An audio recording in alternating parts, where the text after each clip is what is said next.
welcome to another episode of Accessibility. It's a show on YouTube where I talk about the video game industry, accessibility and representation. Basically, what can we do to help more people be able to play games and more people to see themselves in the games they play? When it comes to video games, I love unlocking stuff. Give me a game like The Binding of Isaac where every couple of successful playthroughs I'll unlock a new item and then, when I play it again I might find something new and that will change up my gameplay experience. I love stuff like that. I love open worlds where you can go finding lots of different things hidden around.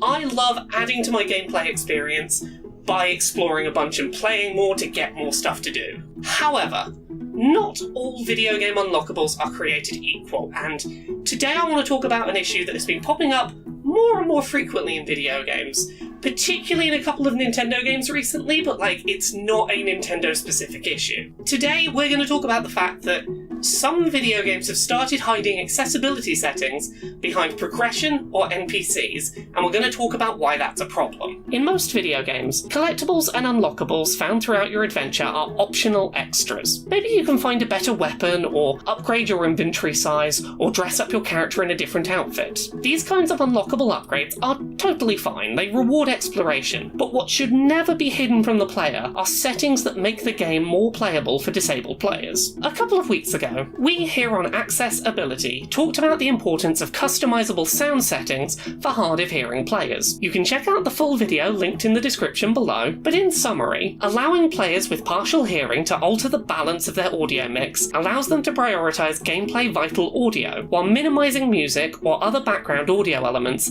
that may not be as important for them to hear. In 2019's Pokemon Sword and Shield, however, players who booted up the game initially didn't have the option to balance their game audio, and many players never found that option at all. A couple of hours into the game, after players cross the game's first open world area and reach the second city, you can find a random NPC stood by a shop who gives you an in-game item, a pair of wireless headphones, which unlock the ability to balance your audio. This NPC is in no way signposted. Nothing visually tells you they're important or that they'll offer you anything but flavor text. The game never draws your attention to them. If you miss this NPC, you simply don't get to balance your audio in the settings menu. Paper Mario, the Origami King, recently released by Nintendo, also featured a similarly obtuse method of unlocking settings designed to aid player progression. When you first boot up the game and check the settings menu, you'll actually see a couple of settings menu icons simply listed with question marks. There's no indication of what they are, no indication of how you unlock them. Some settings you don't have access to. So what settings has the game hidden away? Well, the missing settings are difficulty assistance settings for players who may be struggling with the game's puzzle combat sections. You can unlock the ability to get hints about ideal enemy placement, unlock extra time to solve puzzles, and even customize how much extra time the game gives you to solve those puzzles. So how do you unlock these difficulty tweaking settings? Well, the location to unlock them isn't that hard to find, but there's nothing to tell you that's where they're unlocked. A few hours into the Origami King, players unlock a location called the Battle Lab in the game's main hub world. The building features a basement where players can practice basic aspects of combat and puzzle solving. The problem is, the Battle Lab is unlocked so early in the game that most combat is still very basic, and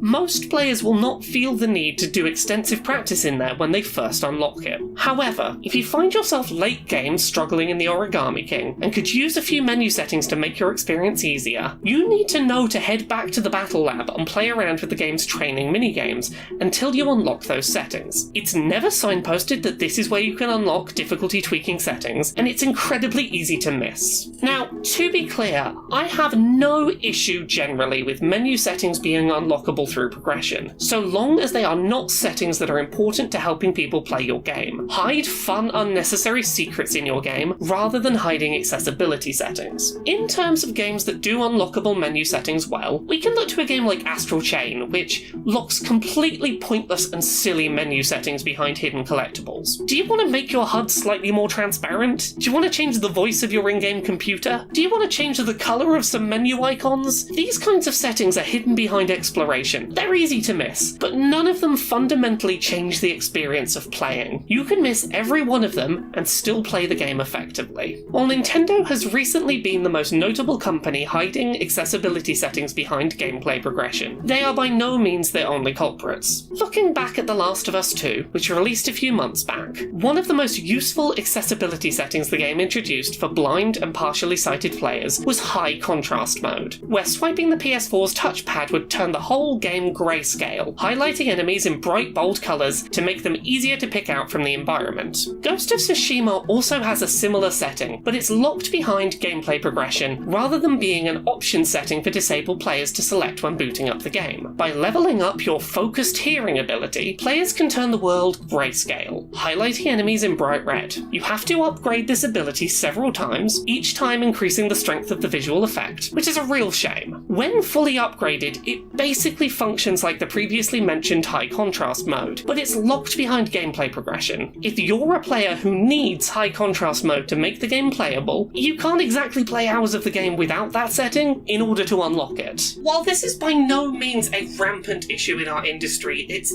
one that seems to have become more common in 2020, or at the very least I've been noticing it more in 2020, and it's something we really need to keep an eye on. Settings that make your video game more playable by a wider array of people should ideally be available right from the minute you boot up the game.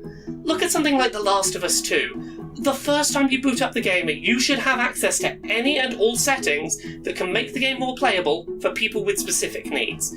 You should not be hiding those behind progression, behind hours of gameplay, or behind NPCs that players may never find. The more of your game that players have to play through to reach those settings, or the easier those settings are to miss, the more likely it is that someone that has a specific need will never find those settings and will either have to stop playing your game or will pass it over entirely. Settings menus in video games are designed to allow players to tweak their experience and to make the game work for them.